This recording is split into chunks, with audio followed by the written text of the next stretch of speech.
للذین احسنوا، اگلی آیت کریمہ میں فرماتے ہیں اور وہ لوگ جنہوں نے نیکی کی، للذین احسنوا جنہوں نے بھلائی کی، الحسنی ان کے لیے بھلائی ہی ہے، جو اچھائی کر کے لایا ہے اسے اچھائی ملے گی، جو بھلائیاں کرتا رہا ہے اسے بھلی چیزیں ملیں گی، کرتا رہے زندگی بھر بھلائی کے کام کرتا رہے، جتنی بھی نیکی کے کام سامنے آئیں چھوٹی سے چھوٹی نیکی بھی کرتا رہے۔ رسول اللہ صلی اللہ علیہ وسلم نے فرمایا لا تحقرن من عملک شیئا، اپنی نیکی کے اعمال میں سے کسی نیکی کو کم نہ سمجھو، کیا پتا کون سی چیز مقبول ہو جائے، کیا پتا کس چیز پہ بخشش ہو جائے، کیا معلوم کون سی نیکی انہیں اتنی پسند آ جائے کہ وہ باقی ساری چیزوں پر غالب آ جائے۔ اس لیے ہمیشہ چھوٹی سے چھوٹی نیکی بھی سامنے آتی ہے تو کرتا رہے، حتیٰ کہ کسی کو پانی کا گلاس بھی پلانا ہے تو پلا دے۔ رسول اللہ صلی اللہ علیہ وسلم نے بتلایا ہے کہ جہنم کے لیے لوگوں کی لائن لگی ہوئی ہوگی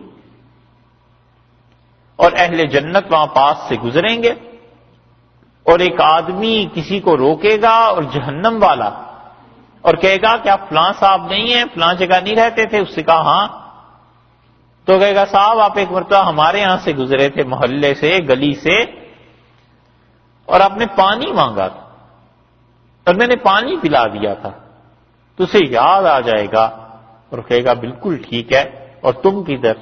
وہ کہے گا بس میں یہ چاہتا ہوں کہ آپ اللہ سے میری سفارش کر دیں کہ جہنم سے چھٹکارا اور نجات مل جائے۔ تو رسول اللہ صلی اللہ علیہ وسلم وہ بندہ اس کو لے کے اللہ کے سامنے پیش ہو جائے گا اور اللہ تعالیٰ اس سے فرمائیں گے کہ ہم تو تجھ سے خوش ہیں، راضی ہیں، بتاؤ کیا کام ہے؟ وہ کہے گا پروردگار اس کا ایک احسان ہے مجھ پہ اور میں اس کی سفارش کے لیے حاضر ہوا ہوں، اپنی رحمت سے اسے بخش دے۔ اللہ تعالیٰ فرمائیں گے لے جاؤ ساتھ، بخش دی، معافی ہو۔ اس لیے کچھ خبر نہیں ہے کیا نیکی اللہ کے ہاں قبول ہو جائے۔ رسول اللہ صلی اللہ علیہ وسلم نے بتلایا، آپ نے فرمایا میں نے قیامت میں معراج میں جب گیا تو میں نے اپنی امت کے اعمال دیکھے اور مجھے دکھائے گئے کہ آپ کی امت کے یہ اعمال ہیں، تو میں نے دیکھا ایک شخص نے مسجد سے ایک تنکے کو اٹھا کر باہر پھینک دیا تھا کہ اللہ کا گھر ہے، یہ پاک رہنا چاہیے، صاف رہنا چاہیے۔ آپ نے فرمایا اس کی نیکی بھی مجھے دکھائی گئی کہ یہ اس نے ہمارے گھر کا احترام کیا تھا، اس کی نیکی، اس کو بھی خدا نے ضائع نہیں کیا۔ کہاں یہ کہ اللہ کی دی ہوئی توفیق سے لوگ مسجدیں بنا دیتے ہیں، خدا کا گھر، اللہ کی یاد، اللہ کے ذکر کے لیے، کتنے بڑے اجر کی یہ چیزیں، لیکن اتنے بڑے کام نہیں ہوتے یا ہو بھی جاتے ہیں زندگی میں، فرض کر لو خدا کی توفیق سے، تو اس کا کیا مطلب چھوٹی نیکیاں چھوڑ دیں؟ چھوٹی سے چھوٹی نیکی بھی کرے۔ اللہ نے کہا للذین احسنوا الحسنی، جو لوگ نیکی کر کے لائیں گے ان کے لیے ہمارے پاس بھلائی بھلائی۔ اسی لیے حدیث میں آیا ہے، رسول اللہ صلی اللہ علیہ وسلم سے لوگوں نے کہا اللہ کے رسول کسی آدمی کے پاس خرچ کرنے کے لیے کچھ نہ ہو تو وہ کیا کرے؟ تو آپ نے فرمایا کہ تم سے اتنا بھی نہیں ہو سکتا کہ اپنے بھائی سے جب ملو تو خوشی سے ملو، تمہارے چہرے پہ مسکراہٹ ہو، اور فرمایا یہ بھی تمہاری نیکی ہے اللہ کے۔ ان دو چیزوں میں قومی اعتبار سے آپ فرق دیکھیے، کئی ممالک میں آپ جائیں لوگوں سے ملیں تو جنرلی جو آبادی ہوتی ہے ہر ایک کا چہرہ اترا ہوا اور ہر ایک کا چہرہ شکایت بنا ہوا ہے کہ اللہ نے کوئی مہربانی نہیں کی، کوئی انعام نہیں۔ اور کتنی ممالک اور قومیں ایسی ہیں کہ وہاں جا کے ملیں، جس سے ملیں خوشی سے ملتا ہے، جیسے اس انسان کو کوئی غم اور فکر ہی نہیں ہے۔ آپ اس سے پوچھیں تو 10 پرابلمز اس کے ساتھ بھی ہوں گی، لیکن وہ انسان خوش ہے، ہنس کے ملتا ہے، آدمی کا بھی دل کھلتا ہے کہ اس سے کچھ بات کی جائے، پوچھا جائے اپنے حالات۔ اس لیے رسول اللہ صلی اللہ علیہ وسلم نے بتایا کہ تم خوشی سے کسی سے ملتے ہو، یہ بھی نیکی۔ للذین احسنوا الحسنی، جو لوگ نیکیاں کر کے لائیں گے ہم ان کو اچھائیاں دیں گے جو اچھائی کے ساتھ آئے، وزیادہ، اور ہم کچھ اور بھی دیں گے۔ یہ جو زیادہ کا لفظ استعمال فرمایا ہے نا، یہ تو ان سے پوچھیں جن کو اللہ کے ساتھ ملنے کی توقع ہو اور امید ہو اور اللہ پہ بھروسہ اور اعتماد ہو، کہ انہوں نے کہا کچھ اور بھی دیں گے۔ اس کچھ اور میں یعنی ایسی دنیا پوری پنہا ہے کہ کچھ بھی کہہ لیجئے کچھ اور بھی دیں گے۔ صحیح احادیث میں متعدد روایات میں آیا ہے کہ رسول اللہ صلی اللہ علیہ وسلم سے پوچھا گیا کہ اس زیادہ کا مطلب کیا ہے، کہ اللہ نے فرمایا ہم اور کچھ اور بھی دیں گے۔ تو آپ نے فرمایا کہ لوگ جب جنت میں چلے جائیں گے تو اللہ تعالی ان سے پوچھے گا کہ اب کچھ چیز چاہیے، تو لوگ کہیں گے پروردگار آپ نے مہربانی کی، جنت میں پہنچا دیا، ہمارے چہرے روشن کر دیے اور ہمیں ہر طرح کی مصیبت سے بچا دیا جہنم سے، اور اللہ اب تو کوئی چیز ایسی نہیں۔ تو رسول اللہ صلی اللہ علیہ وسلم فرمایا اللہ کے اور بندوں کے درمیان جو حجاب ہوگا اللہ اس سے اٹھا دے گا اور اللہ کی زیارت لوگ کریں گے۔ آپ نے فرمایا یہ ہے زیادہ۔ اور ایک حدیث میں آتا ہے لوگ سجدے میں گر جائیں اور مدتوں اللہ ہی جانتا ہے، شاید کئی کروڑ سال بیت جائیں لوگوں پہ یا لاکھوں سال بیت جائیں، وہ جو رویت اللہ کے دیدار کی اور اللہ کو دیکھنے کی اس رویت کا جو مزہ ہے، جو اس میں مہربانی ہے، جو لطف و عنایات ہے، اللہ کی مخلوق مدتیں اسی میں گزار دے گی کہ آج اللہ کی زیارت ہوئی۔ جس پروردگار کے لیے بن دیکھے نیکی کرتا رہا، جس ذات کے لیے بن دیکھے اس کی عبادت کرتا رہا، راتوں کو اٹھتا رہا، دن کو روزے رکھے، کیا کیا قربانیاں دی، گناہ کے سارے مواقع مل گئے تھے، اس کے باوجود گناہ نہیں کیا کہ میرا مالک کیا کل اس کو جواب دینا ہے۔ سارا کرپشن ہو سکتی تھی، پیسے کی بربادی، کچھ بھی ہو سکتا تھا، اس لیے رک گیا کہ اللہ کے پاس پہنچنا ہے۔ اس کو جو قربانیاں دی تھیں، سوچئے جب حقیقت سامنے آئے گی اور یہ مجاز کی بجائے اصل حقائق کو دیکھے گا تو پھر کیا عالم ہوگا۔ بس زیادہ اور اس سے بڑھ کے اور چیز بھی دیں۔ سید صاحب رحمۃ اللہ علیہ نے ایک جگہ فرمایا، سید احمد شہید رحمۃ اللہ علیہ کی کتاب ہے صراط مستقیم، اور صراط مستقیم جو ہے یہ اصل میں حضرت سید صاحب رحمۃ اللہ علیہ پڑھے لکھے نہیں تھے اتنے، اور وہ شاہ عبدالعزیز صاحب رحمۃ اللہ علیہ کے پاس آئے تھے تعلیم حاصل کرنے کے لیے بھی، تو نہیں اللہ نے وہ راہ ہی نہیں ان پہ کھولی، اور اللہ ہی کا فیصلہ یہ تھا کہ ان کو ایسے علوم عطا فرمائے جو خود خدا کی طرف سے دیے جائیں۔ تو ان کے ملفوظات مولانا اسماعیل شہید رحمۃ اللہ علیہ اور مولانا عبدالحی صاحب رحمۃ اللہ علیہ لکھتے رہتے تھے، سید صاحب جو کچھ بھی کہتے تھے، اور مولانا اسماعیل شہید رحمۃ اللہ علیہ اتنے صاحب علم آدمی تھے کہ اگر وہ کہیں پڑھانے بیٹھ جاتے دہلی میں، لوگ ان کے چچا شاہ عبدالعزیز صاحب رحمۃ اللہ علیہ کو بھول جاتے، اتنا علم اللہ نے دیا تھا۔ شکارپور سندھ ایک جگہ ہے پاکستان میں، یہاں کسی آدمی نے ان کو ایک فتویٰ بھیجا اور ایک دن میں صبح بیٹھے فجر کے بعد وہ ظہر تک کتاب لکھتی پوری، اور اتنا علم تھا کیا آدمی کہے۔ ان کی کتاب ہے ابقات، اسے پڑھے جو آدمی تو ابقات میں مولانا اسماعیل شہید رحمۃ اللہ علیہ کا قلم ابن عربی کے قلم سے ملتا ہے جا کے، ایسے ایسے حقائق وہ لکھتے ہیں، حیرت ہوتی ہے کہ اللہ نے اس ہستی کو اس کو کتنا علم دیا تھا اور کتنا فہم۔ ان سب چیزوں کے باوجود سید صاحب رحمۃ اللہ علیہ سے بیعت ہوئے، اور ایسے کہ سید احمد شہید رحمۃ اللہ علیہ رات جب سوتے تھے تو یہ دونوں بیٹھے رہتے تھے کہ کسی وقت آنکھ کھلتی تھی، حضرت کچھ کہتے تھے تو یہ لکھ لیتے تھے، کہتے تھے سبحان اللہ ایسا علم اللہ نے حضرت کو دیا ہے، یہ چند باتیں بھی جو کرتے ہیں تو پتہ چلتا ہے سارا مغز ہی مغز ہے، نچوڑ ہی نچوڑ۔ سید صاحب رحمۃ اللہ نے ایک اپنی کیفیت بیان کی اور انہوں نے کہا کہ میں نے اللہ تعالیٰ کو خواب میں دیکھا اور اللہ نے 2 کھجوریں مجھے عنایت فرمائیں، کھانے کو دی، اور پھر اس کے بعد فرمایا میرا ہاتھ پکڑا اور مجھ سے فرمایا ہم اور بھی کچھ دیں گے۔ یہ جو اور بھی دیں گے کچھ، یہ چیز تھی نا، یہ ہے زیادہ کہ اللہ کبھی کبھی انسان کے ساتھ ایسی مہربانی، ایسا فضل فرماتا ہے کہ اس کی نیکیوں سے بھی کہیں بلند و بالا مقام ملتا ہے۔ تو زیادہ کی ایک تفسیر تو یہ آئی ہے کہ اللہ کی رویت، اور بعض حضرات اس طرف گئے ہیں کہ اس سے بڑھ کر دیں گے یعنی اس کی نیکیوں میں اضافہ ہو جائے۔ یہ جو ہے نا تفسیر، کہ اللہ تعالیٰ اس کے ساتھ مزید نیکی کا معاملہ کریں گے، یہ دو قسم کے لوگوں نے لکھی ہے. ایک تو وہی ہیں جو اہل سنت والجماعت کے مفسرین ہیں، اور ایک یہ بات معتزلہ بھی لکھتے ہیں. اور معتزلہ نے اپنی تفاسیر میں جو لکھا ہے بالکل گمراہی کی بات لکھی ہے. وجہ اس کی یہ ہے کہ اصل میں یہ رؤیت باری کے منکر ہے. اور معتزلہ کہتے ہیں قیامت میں اللہ تعالیٰ کو دیکھا ہی نہیں جائے گا. معرکۃ الآراء مسئلہ جو محدثین میں اہل سنت والجماعت میں تیسری چوتھی صدی میں اس سے بھی پہلے معتزلہ کے ساتھ رہا، اس میں ایک تو اللہ کے اس کلام کا مسئلہ تھا کہ وہ کہتے تھے خدا کا کلام مٹ جانے والا ہے، ختم ہو جانے والا ہے، جس کے لیے امام احمد ابن حنبل رحمۃ اللہ علیہ انہوں نے تکالیف دی. اور ایک مسئلہ یہ بھی تھا کہ وہ کہتے تھے اللہ کی زیارت نہیں ہوگی قیامت. اسی لیے جو محدثین آئے ہیں پھر انہوں نے اپنی کتابوں میں ایک ایک دو نہیں 20 احادیث لکھتے چلے گئے ہیں کہ اس حدیث میں بھی آیا ہے، اس میں بھی آیا ہے، اس میں بھی آیا ہے کہ اللہ کی رؤیت قیامت میں ہوگی، اور اس کا انکار گمراہی ہے. رؤیت کا انکار. زمخشری نے اس زیادہ کی تفسیر بیان کی ہے یہاں، اور وہ کہتے ہیں کہ اللہ تعالیٰ قیامت میں لوگوں کے ساتھ نیکی کریں گے، جو نیکیاں لوگ لائے تھے اس کا معاوضہ نیکی میں دیں گے، اور اس سے بھی زیادہ دیں گے، یعنی ان کی نیکیوں میں اضافہ دیں گے.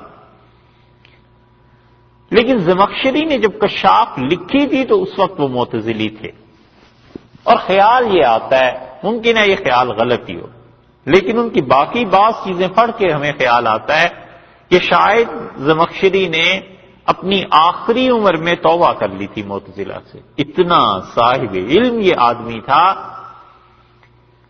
کہ اپنی جوانی کے زمانے میں بیت اللہ میں جب حج کرنے کے لیے لوگ جاتے تھے تو اس کا اتنا علم اور دھاک اتنی تھی کہ بیت اللہ کا دروازہ کھول کے یہ اس کے جو سائڈز ہیں، جو بیت اللہ کی چوکھٹ، یہ جو دونوں طرف کو لگی ہوئی ہوتی ہیں دیواریں، پکڑ لیتا تھا اور چیخ چیخ کے کہتا تھا کہ میرے ساتھ مقابلہ کرو، علم میں کوئی ہے جو میرے دلائل کا جواب دے. صاف کہتا تھا کہ کوئی خدا کو دیکھے گا نہیں، اور یہ اللہ کا کلام اللہ کی مخلوق ہے، یہ ختم ہو جانے والی چیزیں، کوئی ہے جو میرے سوال کا جواب دے. علم کا اتنا تنتنا تھا. اور آخر پہ پہنچ کے یہ ہو گیا کہ جتنی کتابیں اس زمخشری نے لکھی تھیں، جتنا کتب خانہ تھا، سب بیچ باچ کے اور بغداد چلے گئے، اور امام ابو حنیفہ رحمۃ اللہ علیہ کی قبر پہ بس مجاور جسے کہتے ہیں وہی بن گئے، وہیں بیٹھا رہا. تو کسی نے پوچھا، اس نے کہا اس قبر والے کو جتنا اللہ نے علم دیا تھا نا، یہ ہم سب سے زیادہ اللہ کو جاننے والا تھا، میری محبت مجھے یہاں کھینچ لائی. وہ جو آخری عمر کے حالات ہیں اس سے اندازہ ہوتا ہے کہ شاید توبہ کی توفیق ہو گئی ہو. لیکن بہرحال چونکہ انہوں نے تفسیر میں یہاں پر یہ ڈنڈی ماری ہے نا ان ساری روایات کو جو حدیث میں آئی ہیں اور مسلسل آئی ہیں کہ رسول اللہ صلی اللہ علیہ وسلم فرمایا اللہ کی زیارت ہوگی، انہوں نے اس مقام پر لکھ دیا ہے زمخشری نے کہ خدا کی کوئی زیارت نہیں ہوگی، اور اس معاملے میں جتنی احادیث آئی ہیں یہ سب کی سب گپیں. لفظ ایسے ہی استعمال کیا، اور غلطی سے اس کی تفسیر کو بیضاوی نے نقل کر دیا. بیضاوی رحمۃ اللہ علیہ اہل سنت کے امام تھے، بڑا علم اللہ نے دیا تھا.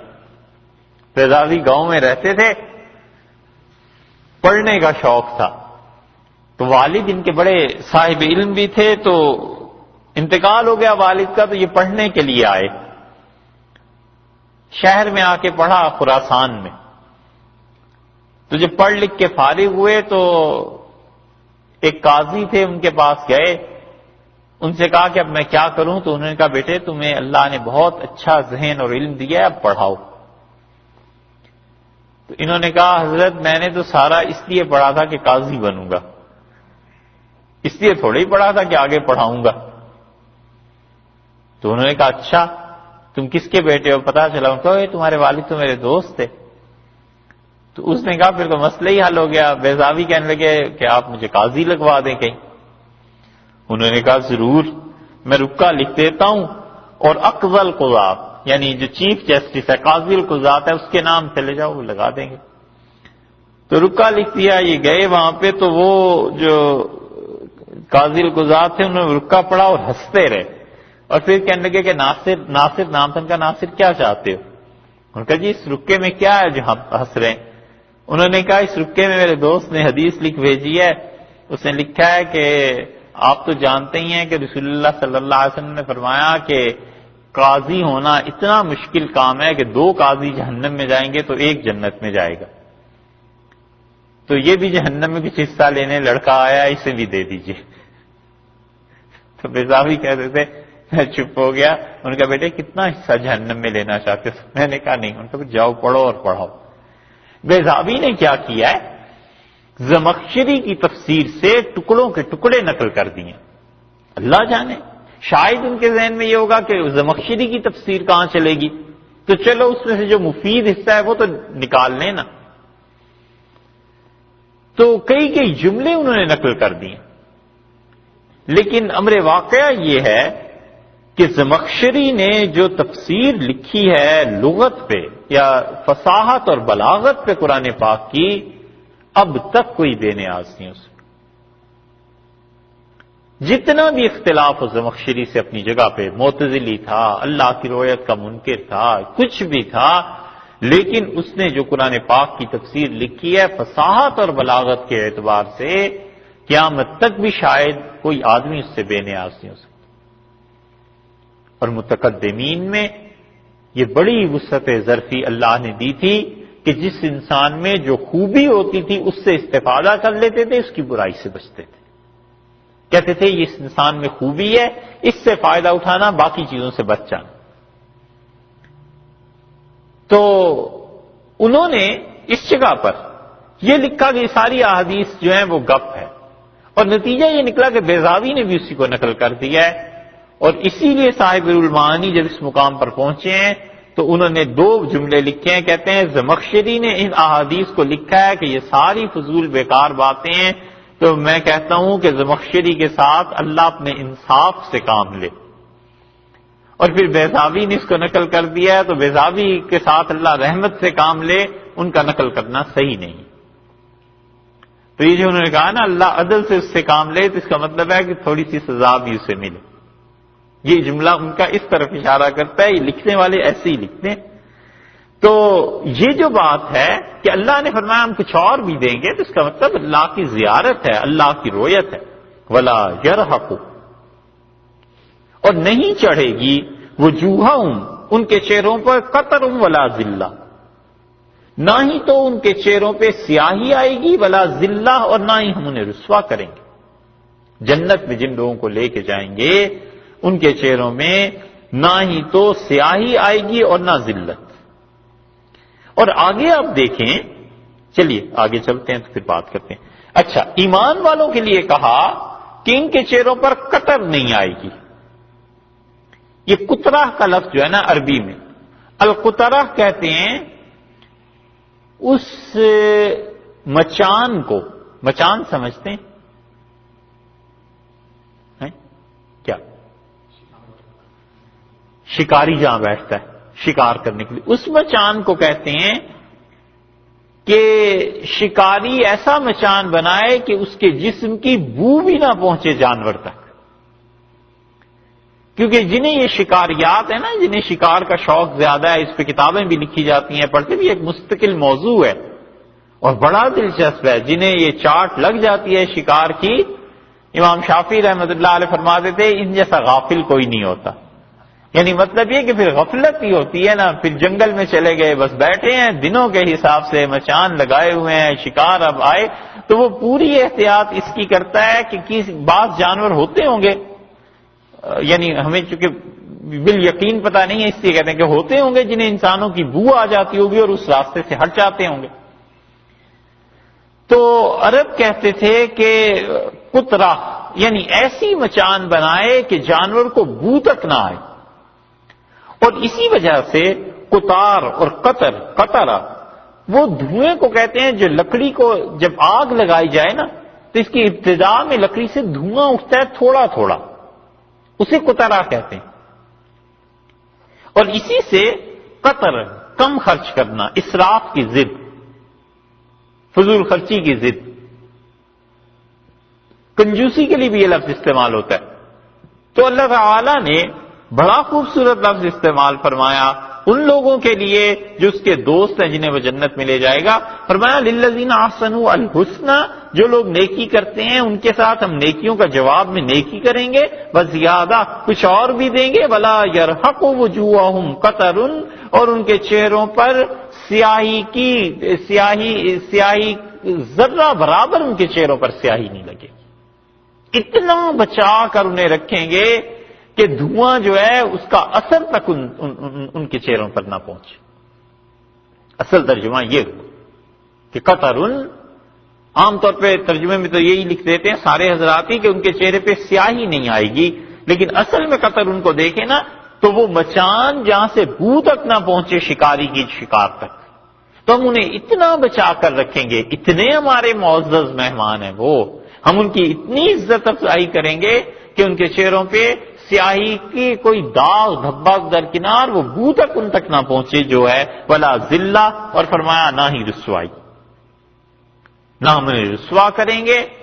اس سے بظاہر یہ مفہوم نکلتا ہے کہ قیامت میں جن لوگوں کا اللہ نے یہ بیان کیا ہے ان کے برے اعمال لوگوں کے سامنے کھولے بھی نہیں جائیں گے، کیونکہ اگر ان کی برائیاں لوگوں کے سامنے کھل جائیں تو وہ ذلت ہی ہے نا، کہ سب لوگ دیکھیں گے کہ انہوں نے کیا کیا کام اور کرتوت کیے ہیں.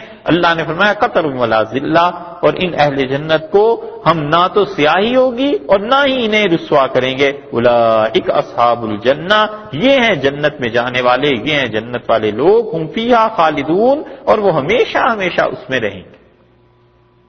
ان چیزوں پہ تو بات پہلے بھی ہوگی. والذین کسبوا، اور جن لوگوں نے کمایا السیئات، گناہ، جنہوں نے برائیاں کی ہیں دنیا کی زندگی میں، گناہ کیے، یہ ہے اصل بات کہ اللہ کی نافرمانی کی. اور اللہ کی نافرمانی چھوٹی ہو یا بڑی ہو، سب سے بچائے اپنے آپ. جس حد تک ہو سکے خدا کی نافرمانی سے بچاتا ہی رہے. چھوٹے چھوٹے گناہ بھی اللہ کے ہاں پکڑے جاتے ہیں، اور بڑے گناہ تو خیر بڑے ہی گناہ. بہت سے چھوٹے چھوٹے گناہ بظاہر انسان جو سمجھتا ہے اللہ کے ہاں بڑی ناراضگی کا باعث بن جاتے ہیں. صحابہ کرام رضی اللہ عنہم کہتے ہیں ہم جہاد کر کے واپس ہوئے اور مغرب کی نماز کا وقت ہو گیا، سب لوگوں نے اپنا سامان رکھ دیا، اور جہاں سے لوگوں نے چلنا پھرنا تھا اس راستے کو بلاک کر دیا کسی نے. تو رسول اللہ صلی اللہ علیہ وسلم تک اطلاع پہنچی. ابو سعید رضی اللہ عنہ کہتے ہیں آپ نے مجھے بلایا اور آپ نے کہا ابو سعید جا کے اعلان کرو لوگوں میں اور کہو جس نے لوگوں کا راستہ ختم کر دیا ہے، تنگ کر دیا ہے، لا جہاد لہو، سے آج کے دن جہاد کا ثواب نہیں ملا، حقارت ہو گیا اس کا ثواب. اب بظاہر ایک چھوٹی سی غلطی انسان کرتا ہے کہ غلط پارکنگ کر دی جس کی وجہ سے لوگ ڈسٹرب ہو رہے ہیں، لیکن اسے نہیں پتا کہ یہ حدیث میں کیا آیا ہے جو جہاد فرض تھا اس کا ثواب رسول اللہ صلی اللہ علیہ وسلم میں ختم ہو گیا. اور یہ تو عام روٹین ہے کہ غلط پارکنگ کر دیں. کیا ہے؟ جماعت نکل رہی ہے، نماز نکل رہی ہے، ارے اللہ کے بندو جو تمہاری وجہ سے اتنی تکلیف لوگوں کو ہوگی اس کا خدا کے ہاں جو جواب ہوگا وہ کیا چیز ہوگی. ایسی بہت سی چیزیں کہ انسان ان گناہوں کو چھوٹا سمجھتا ہے اور اللہ کے ہاں وہ بڑی پکڑ کی چیزیں بن جاتی. رسول اللہ صلی اللہ علیہ وسلم کا اپنا حال یہ تھا، حدیث میں آتا ہے کہ نماز کے لیے اٹھتے تھے بہت آہستہ آہستہ چلتے تھے. حضرت عائشہ رضی اللہ عنہا کی وجہ سے وہ سو رہی ہوتی تھی تو حضرت عائشہ رضی اللہ عنہا فرماتی ہیں رویدن رویدن، آہستہ آہستہ قدم رکھتے تھے تاکہ میری نیند خراب نہ ہو. اور کئی مرتبہ ایسے ہو جاتا ہے کہ انسان کا نفس یہ چاہتا ہے کہ اٹھے ہیں تو ذرا پتہ چلے گھر والوں کو کہ نماز پڑھ رہے ہیں، تہجد ہو رہی، چاہے سارے گھر کی نیند برباد اور چاہے نیچے جو رہتے ہیں وہ بیچارے آگے صبح شکایت کریں کہ صاحب آپ کی وجہ سے ہمیں بڑی تکلیف ہوئی. تو مومن انسان وہ سراپا خیر ہے. مومن کے متعلق تو کوئی سوچ ہی نہیں سکتا، تصور بھی نہیں ہونا چاہیے کہ اس سے کوئی تکلیف پہنچے گی. وہ کہتے ہیں کسی نے نماز شروع کی تہجد پڑھنی، تو ایک دن اٹھے وہ صاحب، دوسرے دن نماز پڑھی تو بیوی کو صبح اٹھ کے کہنے لگے کہ تمہیں میرے چہرے پہ کوئی نور نظر آتا ہے؟ اس کا کوئی نور نہیں۔ کہا اچھا۔ پھر اٹھے تو زور سے ذرا لوٹا بھی رکھا، یہ چیز بھی وہ چیز بھی، تو اس کی آنکھ کھل گئی، وہ سمجھ گئی کہ اب کیا ہو رہا ہے۔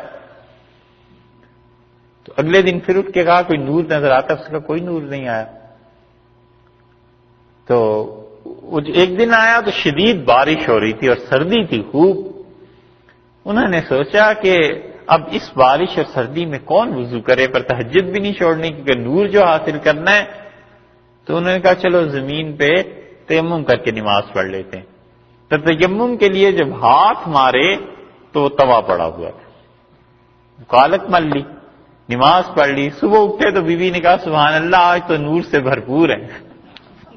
تو یہ بھی کبھی ہو جاتا ہے کہ انسان کا معاملہ ایسا خراب ہو جائے کہ وہ تمیز نہ کر سکے کہ میری اس حرکت کی وجہ سے لوگوں کو کیا تکلیف پہنچے گی۔ نبی کریم صلی اللہ علیہ وسلم نے احادیث میں ایسی کئی باتیں ارشاد فرمائیں۔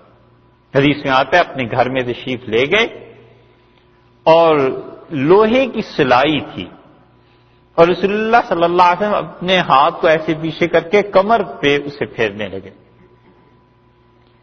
اور آپ کی نگاہ پڑی اور ایک آدمی اس دروازے کے درز جو رہ جاتی ہے اس سے اندر جھانک رہا تھا، اس کی آنکھ نظر آ رہی تھی۔ تو رسول اللہ صلی اللہ علیہ وسلم اٹھے اور آپ نے وہ جو سوراخ تھا اسی میں جا کر اس سلائی کو ڈال دی، اور وہ بھاگا، اور آپ باہر تشریف لائے اور آپ نے فرمایا یہ کیا ہو گیا ہے، یہ دروازے اور گھر کس لیے ہوتے ہیں؟ اور اگر یہ سلائی اس کی آنکھ پہ لگ جاتی اس کی آنکھ پھوٹ جاتی۔ بہت شدید ناراضگی کا اظہار فرمایا کہ انسان کی زندگی کی جو اس کا پرائیویٹ لائف ہے کیوں سے ڈسٹرب کیا جائے۔ اسی لیے دوسری جگہ ابو داؤد میں آیا ہے رسول اللہ صلی اللہ علیہ وسلم جب تم کسی کے گھر جاؤ تو جو چیزیں اس نے تم سے چھپا کر رکھی ہیں کبھی ان کی تفتیش میں نہ پڑنا، اس کی الماری مت کھولو۔ وہ اللہ کا اور اس کا معاملہ ہے، اللہ کا اور اس کا تعلق ہے، کچھ بھی ہے اس کا اور خدا کا معاملہ ہے۔ یہاں تک کہ فقہا نے لکھا ہے کہ اگر کوئی ایسی چیز ہے، مثلا ایک باکس ہے اور بیوی نے منع کر دیا شوہر کو، یا شوہر نے بیوی کو منع کر دیا کہ آپ اسے مت دیکھیے، اس میں میری اپنی چیزیں پڑی ہوئی ہیں، تو کسی کا حق نہیں بنتا کہ اسے کھول سکے، سوائے اس کے کہ غبن یا چوری یا کوئی ایسی چیز ہو جائے کہ جس میں اور لوگ بھی ملوث ہو جاتے ہیں۔ باقی وہ جو پرائیویٹ لائف ہے کسی کی بھی، وہ اس حد تک آزادی ہے کہ اس انسان کا اپنا معاملہ ہے، اللہ کا اور اس کا معاملہ۔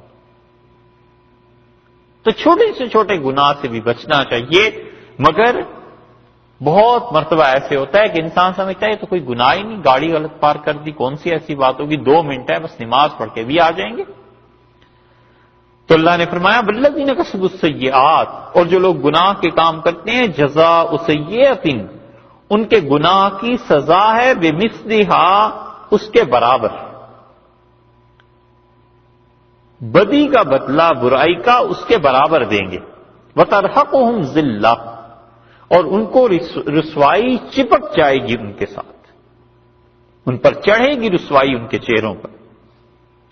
کمال دیکھیے، پچھلی آیت میں فرمایا کہ للذین احسنوا الحسنی، جنہوں نے نیکی کی، اچھائی کی، ان لوگوں کے لیے اللہ کے ہاں اچھائی ہے، اور پھر اس کے بعد فرما دیا بس زیادہ، اور اس کے علاوہ بھی کچھ دیں گے۔ اور جہاں برائی کا ذکر آیا فرمایا بس جس نے گناہ کیا تھا اتنا ہی اس کو ملے گا جتنا اس نے گناہ کیا۔ ہے نا خدا کی رحمت، یہ نہیں کہا کہ ہم اس سے زیادہ بھی کریں۔ جہاں گناہ کا تذکرہ آ گیا ہے فرمایا جتنی برائی کما کے لایا تھا اس کا بدلہ برابر کی برائی ہے، بس جو گناہ کیا تھا اس کی سزا ہے، یہ نہیں کہا اس سے زیادہ سزا دیں۔ اور یہ بڑا احتیاط کا مقام ہے ان مفتیوں کے لیے، ان حضرات کے لیے جو کبھی کبھی اپنے مخالفین کو جب کہہ دیتے ہیں کہ یہ آدمی فاسق ہے یا کافر ہے، پھر اس کے بعد یہ بھی لکھتے ہیں کہ جہنم میں رہے گا، اور پھر جو اس کو نہ جہنمی مانے وہ بھی جہنم میں جائے گا، جو اس کو کافر نہ مانے وہ بھی کافر ہے۔ اللہ کے بندو ایک بات کہہ دی ہے، بس اتنا کافی۔ اللہ نے برائی میں فرمایا ہے کہ جتنی برائی کر کے لایا تھا بس اتنی سزا ملے گی، یہ نہیں کہا اس سے زیادہ کریں گے۔ وَتَرْحَقُهُمْ ذِلَّةٌ، بدی کا بدلہ صرف بدی، اور نیکی کا صلہ اصل معاوضے سے بھی کہیں بڑھ کے بس زیادہ ہم کچھ اور بھی دیں گے۔ اور لفظ ارشاد فرمایا وَتَرْحَقُهُمْ، رہا کا یہی اوپر لفظ آیا تھا نا، اوپر آیا تھا وَلَا يَرْحَقُ وُجُوهَهُمْ قَطْرٌ وَلَا ذِلَّةٌ، اور ان کے چہروں پر نہیں چڑھائی جائے گی قطر، سیاہی، ولا ذلہ، اور نہ ہی رسوائی۔ اور یہاں پر صرف ایک لفظ کا استعمال فرمایا، وہاں قطر اور ذلہ دو لفظ آئے تھے۔ 26 نمبر آیت میں 27 میں دیکھیں تو ایک ہی لفظ ارشاد فرمایا کہ ترحقہم ذلہ، ان کی رسوائی ہوگی، اور یہاں پر قطر کا لفظ استعمال نہیں فرمایا۔ راہکن عربی میں کہتے ہیں کسی کام کو بجبر کرنا، زور سے، قوت سے کرنا، جان بوجھ کے۔ ارحقت الصلاۃ، میں نے کیا کیا؟ جان بوجھ کے نماز کو آخری وقت میں ادا کیا، عربی میں بولتے ہیں محاورہ۔ تو اللہ تعالی نے دوسرے لفظوں میں یہ بتا دیا کہ ہم ان پر جبر کریں گے، انہیں رسوا کریں گے۔ دنیا میں جو کچھ کر کے وہ آئے ہیں، جس طرح دنیا میں لوگوں کی زندگیاں اجیرن کر دی تھیں، گناہ کر کر کے، لوگوں پر الزام، ظلم، تہمت، حسد، کیا کیا چیزیں تھیں، قیامت میں اسی طرح وہ ہزار بھاگے کہ میں ان چیزوں کی جزا سے، ان برائیوں اور گناہوں کی سزا سے بچ جاؤں، کچھ نہیں ہو سکتا۔ ترحقہم ذلہ، بجبر، زور سے، طاقت سے ہم انہیں رسوا کر کے دکھائیں گے کہ دنیا میں جو لوگ مظلوم تھے آج ان کا بدلہ پورا ہو گیا، اور دنیا میں جو کچھ کرتے رہے ہو آج اس کو سنبھال۔ دو چیزیں ارشاد فرما دی کہ جنہوں نے برائی کی ان کا بدلہ ایک، دوسرے ارشاد فرمایا وہ رسوا بھی ہوں گے، تیسرے فرمایا ما لہم من اللہ من عاصم، اور کوئی نہیں ہوگا اللہ تعالی کی گرفت سے من عاصم، انہیں بچانے والا، خدا کی گرفت سے، خدا سے بچانے والا کوئی نہیں ہوگا۔ اور ظاہر ہے کہ اللہ جسے پکڑ لے اسے پھر کون بچا سکتا ہے؟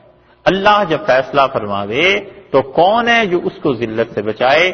یہ 3 سزائیں ہو گئی، اور چوتھی سزا فرمائی ہے کأنما، اور ایسے ہو جائے گا اغشیت وجوہہم، ان کے چہرے گویا کے ڈھانپ دیے جائیں گے۔ اغشیت، غشیہ، کسی چیز کا چھا جانا، کسی چیز کا غالب آ جانا۔ اردو میں بھی بولتے ہیں نا اپنا کو غشی پڑ گئی، اس کا مطلب ہے اس کی عقل پر بے ہوشی، کوئی اور چیز غالب آ گئی اور وہ اپنے ہوش و حواس سے الگ ہو گیا۔ فَكَأَنَّمَا اُغْشِيَتْ وُجُوهُمْ، جیسے ان کے چہروں پر لگا دی جائے گی، چپکا دی جائے گی، ڈھانپ دیے جائیں گے، قطعاً ایک ٹکڑا من اللیل، رات کا، مظلمہ، سیاہ اور تاریک رات کا ایک ٹکڑا جیسے کاٹ کے ان کے چہرے پہ لگا دیا گیا۔ ایسے سیاہ کریں گے ان کے چہروں کو جیسے کہ رات کا ٹکڑا کاٹ کے ان کے لگا دیا گیا ہو۔ اور صرف اللہ یہی فرما دیتے کہ یہ رات کا ٹکڑا یہ بھی کافی تھا، آگے قرآن نے بتایا مظلمہ، اللہ نے فرمایا ایسا ٹکڑا جو مظلمہ، اندھیرا ہوگا۔ رات ویسے بھی اندھیری ہوتی ہے لیکن اس میں شدت اور زور پیدا کرنے کے لیے بتایا کہ اچھا دنیا میں یوں شرک کرتے رہے تھے، یوں کفر کرتے رہے تھے، اولئک اصحاب النار، یہ جہنم والے ہیں، ہم فیہا خالدون، ہمیشہ ہمیشہ اس میں رہیں گے۔ یہ کافروں کے متعلق اللہ نے کہا ہے، 4 سزاؤں کا ذکر کیا ہے، اور آخری سزا یہ ارشاد فرمائی ہے کہ کأنما اغشیت وجوہہم قطعا من اللیل مظلمہ، اور ایسے ہو جائے گا جیسے اندھیری رات کے ٹکڑے کاٹ کے ان کے چہروں پر سجا دیے گئے ہیں، ایسے چہرے سیاہ ہو جائیں گے۔ اور یہی مضمون سورہ آل عمران میں بھی گزر چکا ہے، اس لیے اب اس کی تشریح زیادہ نہیں کر رہے۔ پچھلے برس آیا تھا، اللہ نے جہاں فرمایا کہ تسود وجوہ وتبیض وجوہ، اور لوگوں کے چہرے قیامت میں تر و تازہ، سرسبز و شاداب، ہنستے مسکراتے ہوں گے، اور سفید نور والے چہرے اور کچھ ہوں گے جن کے چہرے بالکل سیاہ ہوں گے، فَأَمَّا الَّذِينَ اسْوَدَّتْ وُجُوهُهُمْ، اور جن کے چہرے قیامت کے دن سیاہ ہوں گے ان سے کہہ دیا جائے گا صاف کہ تم اللہ کی رحمت سے نکال دیے گئے۔ یہ وہ سزا جو اس دن ملے گی وہ یہ ہے، اللہ کے سامنے سب چیزیں ہوں گی۔ اللہ نے فرمایا یہ جہنم والے ہمیشہ ہمیشہ اس میں رہیں گے۔ یہ سیاہی کس چیز کی ہے؟ جو سیاہی اندر تھی وہ ظاہر ہو گئی، اور جو نور اندر تھا ایمان والوں کے چہروں پر وہ بھی ظاہر ہو گیا۔ قیامت میں حقائق کے دیکھنے کا دن ہے، اور حقائق واشگاف طور پر دکھا دیے جائیں گے کہ یہ اس کے دل میں تھا، آج اس کے چہرے پہ آ گیا۔ وہ پچھلی مرتبہ بھی کئی مرتبہ سناتے ہیں ہم اس کو، لیکن ممکن ہے آپ میں سے کچھ نئے ہیں تو نہ سنیو۔ بڑی زبردست تشریح کیا ہے وہاں روم رحمت اللہ علیہ نے اس کی مثنوی میں۔ ہے تو کہانی کی بات لیکن صحیح معنی میں سمجھ آتی ہے۔ وہ کہتے ہیں کہ ایک بزرگ تھے، انہیں حقہ پینے کا شوق تھا، تو انہوں نے اپنے ایک مرید سے کہا کہ جاؤ کہیں سے آگ لے کے آؤ۔ سردی تھی، برف باری ہو رہی تھی، وہ گیا آیا، کہنے لگا حضرت آگ تو کہیں نہیں مل رہی۔ انہوں نے کہا آگ لے کے آؤ بھائی، ہمیں حقہ پینا ہے۔ وہ پھر تھوڑی دیر بعد آ گیا، اس سے کہا حضرت سب لوگ سو گئے گاؤں میں، پچھلے زمانوں میں گھروں میں آگ رکھتے تھے نا کہ اگلے دن پھر چولہا اس سے جلا لیں گے۔ تو انہوں نے اسے ڈانٹا اور انہوں نے کہا جہنم چلا جا، آگ لے کے آ۔ تو کہانی ہے، کہتے ہیں وہ چلتے چلتے جہنم پہنچ گیا۔ فرشتوں سے کہا کہ یہ کون سی جگہ ہے؟ ان کا جہنم ہے۔ اس سے کہا آگ دے دو، ان کا یہاں تو آگ نہیں ہوتی۔ بڑا حیران ہوا، بھچکا ہو گیا۔ اس نے کہا ساری کتاب و سنت میں یہی پڑھا ہے کہ یہاں تو آگ ہوتی ہے اور تم کہتے ہو یہاں آگ نہیں ہوتی۔ انہوں نے کہا کتاب و سنت میں یہی پڑھا ہے کہ آگ ہوتی ہے، یہ نہیں پڑھا کہ کسی کا مال کسی کو نہیں دیا کرتے۔ اس نے کہا اس مسئلے کا اس سے کیا تعلق ہے؟ اس نے کہا میاں یہ ساری آگ جو لوگ لائے ہیں نا دنیا سے، اپنی اپنی آگ خود ہی لے کے آئے ہیں، یہاں کوئی آگ نہیں تھی، یہ ساری اپنی آگ میں جل رہے ہیں، تو اس لیے ہم کسی کی آگ کسی کو نہیں دیا کرتے۔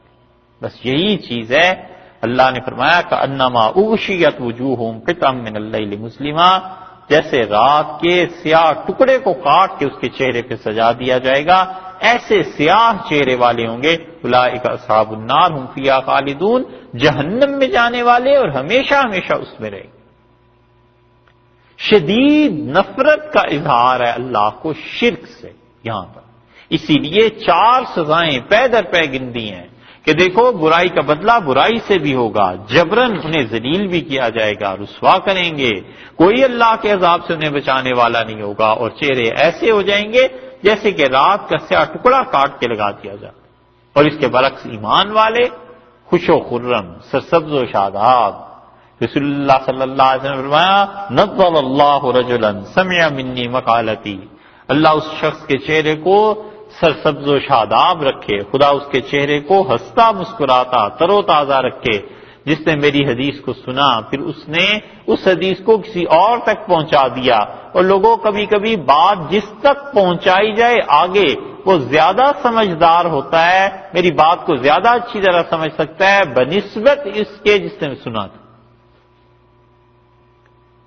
اسی لیے جو لوگ حدیث پڑھتے پڑھاتے رہتے ہیں نا، ان میں اللہ تعالیٰ نے برکات انوار کی چیزیں رکھی ہوتی ہیں، اور ایسے لوگ ہو جاتے ہیں جو حدیث میں مسلسل کئی برس تک کام کرتے ہیں۔ ہم نے اپنے بعض اساتذہ کو دیکھا ایسے ہو گئے تھے جسے نور میں ڈھل گئے۔ ایک عام آدمی بھی دیکھ کے کہتا تھا کہ اتنے انوار، اتنی برکات جیسے نور سے بنے ہوئے ہوں۔ وہ جو چیز پڑھتے رہتے ہیں سارا دن، نبی کریم صلی اللہ علیہ وسلم کے ارشادات گرامی، ان چیزوں کا اثر پھر طبیعت پہ آتا ہے، اور ان اعمال کی اطلاع پھر رسول اللہ صلی اللہ علیہ وسلم کو جب ہوتی ہے تو ان کی برکات اور دعائیں انسان کو ملتی ہیں۔ یہ مسئلہ جب آئے گا تو انشاءاللہ تشریح اس کی عرض کریں گے کہ ان اعمال کی اطلاع کیسے ملتی ہے۔ اجمالاً بس اتنا سمجھ لینا چاہیے کہ امت کے لیے جو لوگ بھی کام کرتے ہیں نا، ایک ہے نیکیاں جو انڈیویجلی ہوتی ہیں آدمی کی اپنی، اور ایک ہے ایسی نیکی کرنا جس سے معاشرے کو فائدہ پہنچتا ہے۔ امت کے لیے کام کرنا، عام مسلمانوں کے لیے جو لوگ ایسے کام کرتے ہیں، اس کی اطلاع رسول اللہ صلی اللہ علیہ وسلم کو پہنچتی ہے اور ان کی خوشی اتنی زیادہ ہوتی ہے اس کام سے کہ ادھر سے بعض اللہ کے بندوں کو جواب بھی ملتا ہے۔ یہ ایسی چیز ہے جس کا انکار نہیں کیا جا سکتا۔ کئی لوگ ایسے آپ کو ملیں گے جنہوں نے کوئی ایسا کام کیا اور رسول اللہ صلی اللہ علیہ وسلم کی روح مبارکہ کو اس سے شادمانی حاصل ہوئی، خوشی حاصل ہوئی، تو خواب میں کسی اور کو کے خواب میں آ گئے، فرمایا فلاں کو یہ اطلاع دے دو، ہم اس کے کام سے خوش ہیں، یا خود خواب میں زیارت ہو گئی اور فرمایا ہم اس کام سے خوش ہیں۔ یہ سب کی سب چیزیں ایسی ہیں، لیکن پہلے یہ عقیدہ ثابت ہے کہ رسول اللہ صلی اللہ علیہ وسلم پر امت کے اعمال پیش کیے جاتے ہیں، پھر اس کے بعد یہ مثال یا یہ تشریح ہے۔ یہ نہیں ہے کہ اس کے ذریعے ہم کوئی عقیدہ ثابت کر رہے ہیں خواب کی بنیاد۔ ہمارے ہاں پاکستان میں فیصلہ ہوا تھا نا قادیانیوں کو غیر مسلم قرار دینے کا، تو یوسف بن نوری رحمۃ اللہ علیہ نے اس پہ محنت کی، ساری جتنی بھی چیزیں، کئی لوگوں نے خواب میں جو چیزیں لکھی، اور ان میں اوروں کو تو خیر کیا ذکر کریں، مولانا ابو الحسن علی ندوی رحمۃ اللہ علیہ نے خط لکھا بن نوری رحمۃ اللہ علیہ کو، اور اس خط میں لکھا کہ بیت المقدس کی فتح جو صلاح الدین ایوبی کو ہوئی تھی، اس کے بعد یہ پہلا موقع ہے کہ رسول اللہ صلی اللہ علیہ وسلم کی روح مبارکہ آپ سے اتنی خوش ہوئی ہے اس کام۔ یہ چیزیں ہوتی ہیں، لیکن جب دل پاک ہوتا ہے نا انسان کا، پھر ان چیزوں کو محسوس بھی کرتا ہے، اور اس کے برعکس وہ نور ہے، اور اس کے برعکس یہ ظلمت ہے، کفر، شرک، کبیرہ گناہوں پر اصرار اور تنہائیوں کو گناہ سے ملوث کرنا۔ یہ ایسی چیزیں ہیں جو انوار میں کمی کر دیتی ہیں، اور سب سے بدتر چیز چونکہ شرک تھی، اس لیے اللہ تعالیٰ نے فرما دیا اولئک اصحاب النار هم فیہا خالدون، یہ جہنم کے لوگ اور ہمیشہ ہمیشہ اس پہ رہیں گے، اور ان کے ساتھ رسوائی آئی۔